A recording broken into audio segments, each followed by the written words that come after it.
Assalamualaikum warahmatullahi wabarakatuh. Berjumpa lagi dengan Latu Pandita Channel.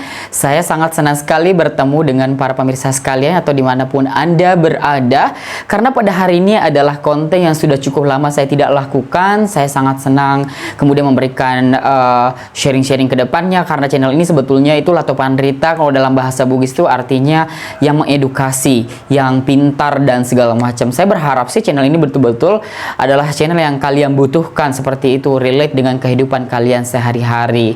Oke, baik, tanpa berlama-lama, saya ingin langsung aja ke konten yang akan saya bahas pada hari ini.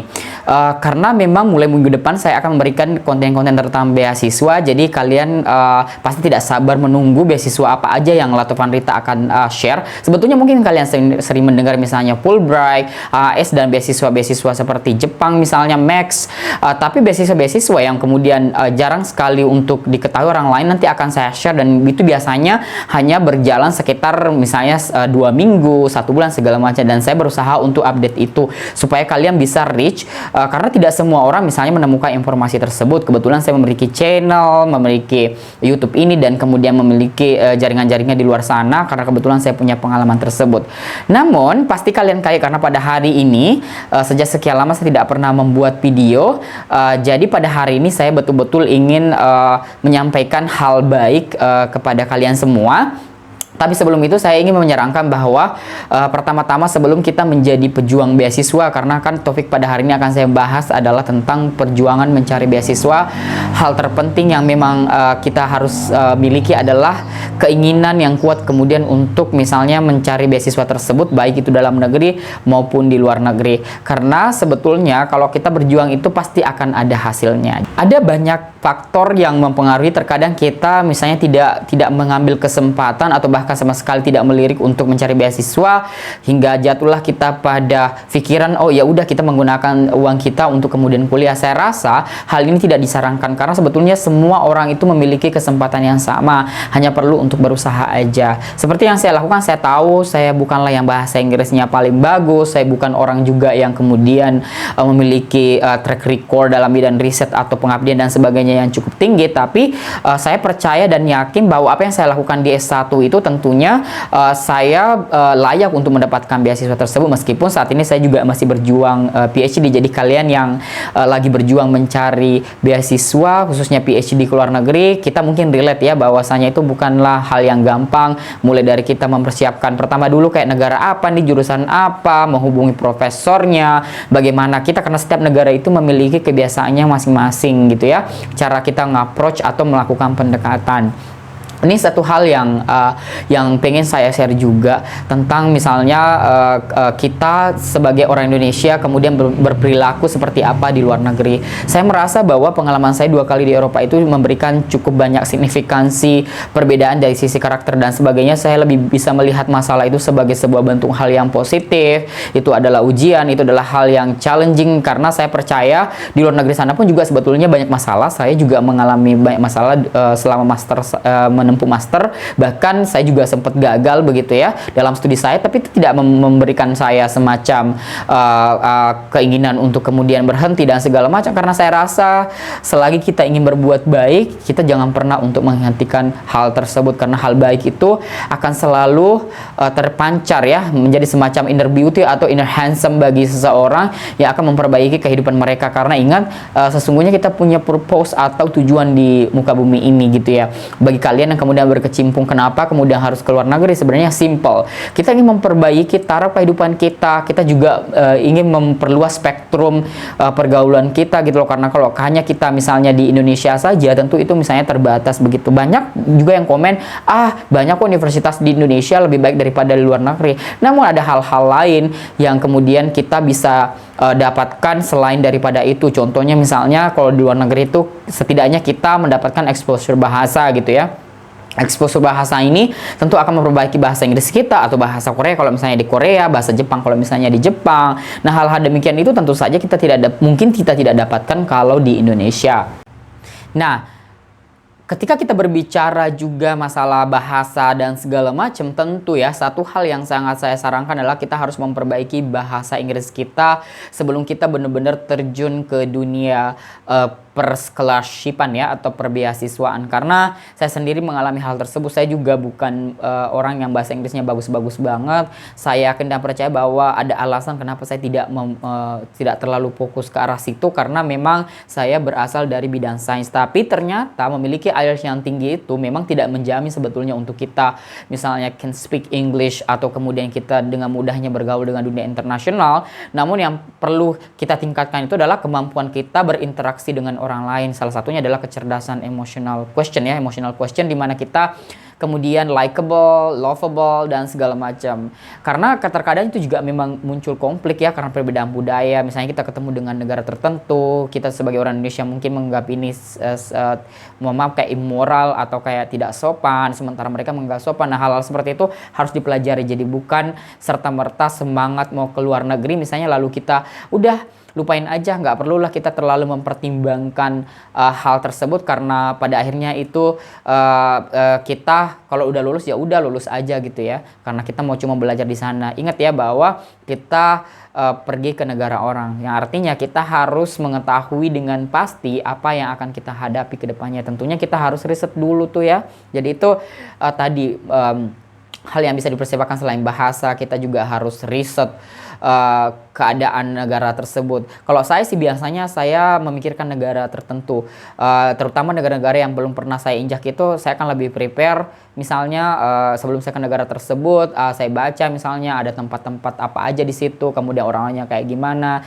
mana dianggap sopan, mana yang dianggap tidak sopan. Sejujurnya kadang-kadang kita juga kalap ya, kita lupa kita udah di Hungaria aja nih, mentang-mentang kita di Belgia. Itu ada perbedaan ya, perbedaan bahasa, bahkan mata uang misalnya. Hal-hal seperti itu juga harus dipertimbangkan. Kemudian yang ketiga juga sangat penting. Ketika kalian sudah berkeluarga, punya keluarga di rumah, itu akan menjadi sebuah, saya nggak bilang ini beban ya, tapi lebih kepada bahwa ada tanggung jawab di rumah nih yang harus kita ini, sehingga kemudian waktu itu juga harus dibagi.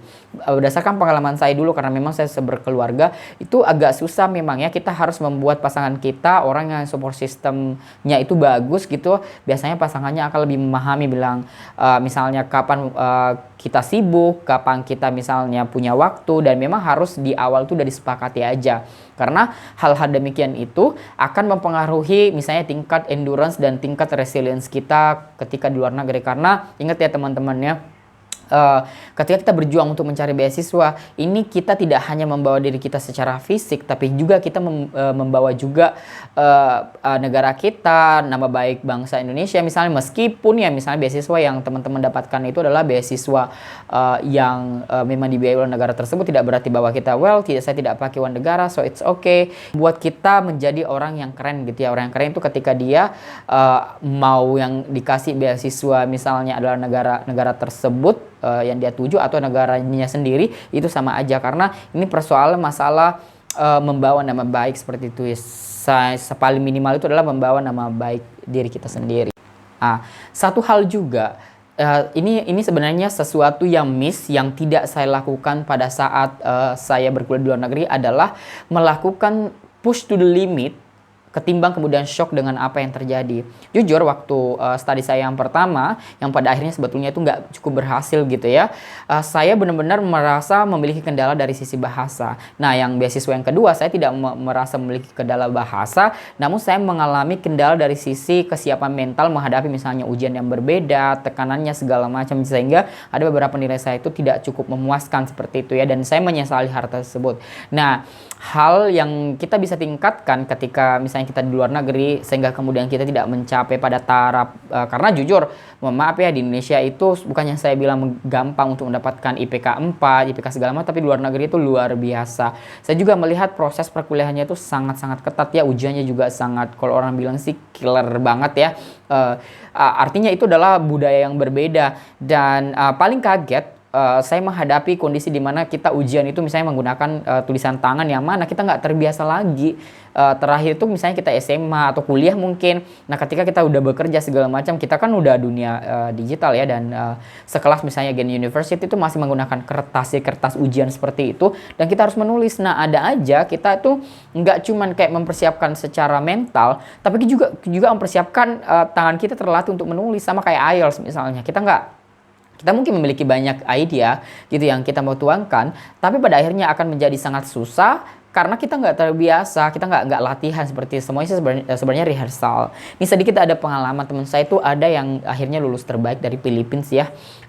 Dia itu menurut saya adalah sosok yang sangat luar biasa dan menurut cerita dia tuh sebetulnya mau ngambil jurusan kedokteran, biotek, I don't know, pokoknya dia tentang dia memang either dia ngambil kedokteran atau biologi. Dapatnya dia mengambil biologi dan dia memutuskan untuk keluar negeri dan dia lulus terbaik. Nah, satu hal yang saya suka dari anak ini adalah dia benar-benar berjuang dan saya kaget karena nilai dia tuh kayak hampir sempurna. Dia santai terlihat tapi dia berjuang gitu ya, sampai malam-malam dia harus rehearsal di depan karena dia tahu bahwa ada speaking gitu, ada verbal examination ya, yang mana kita ada lisan seperti itu. Sementara saya sendiri tidak mempersiapkan itu, alih-alih kemudian saya fokus untuk mempersiapkan ujian examnya, ini teori aja, ini mau dimasukkan ke dalam kepala gimana ini gitu ya, sehingga kemudian terlihatlah perbedaan. Beliau itu lulus dengan magna cum laude kalau nggak salah ya, pokoknya intinya dia yang terbaik di kelas dan pada akhirnya mendapatkan beasiswa di Jerman. Saya amazed dengan teman-teman ini semua. Ada juga yang teman saya itu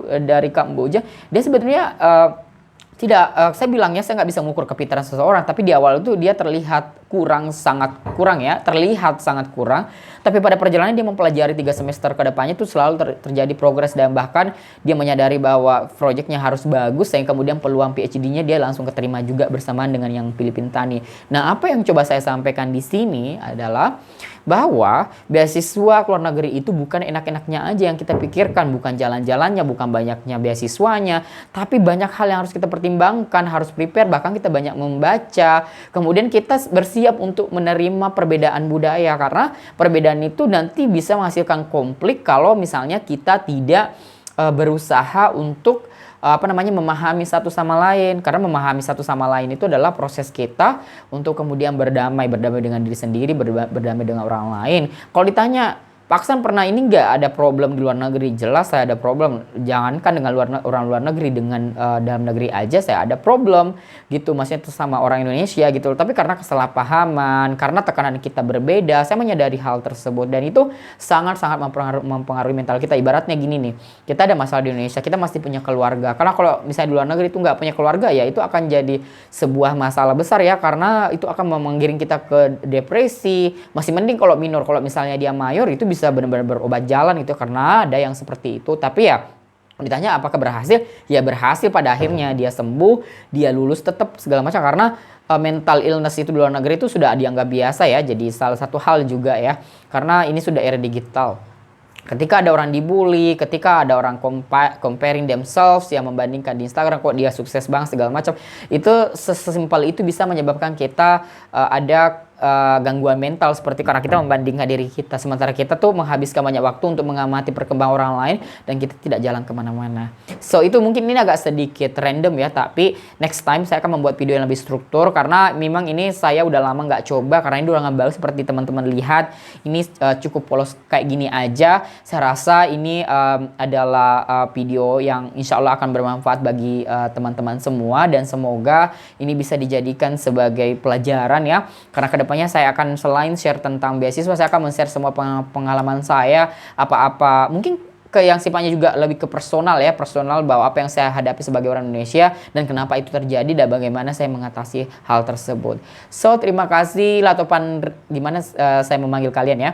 Terima kasih kepada Latopan Rias ya, Latopan Rias yang sudah mengikuti channel ini dari awal gitu ya. Meskipun subscriber saya masih 63, tapi saya yakin dan percaya selama 1 tahun ke depan ini kita akan berkembang sangat pesat. Karena apa saya bilang saya pengen kalian tuh relate dengan saya juga gitu, banyak hal yang saya bisa share.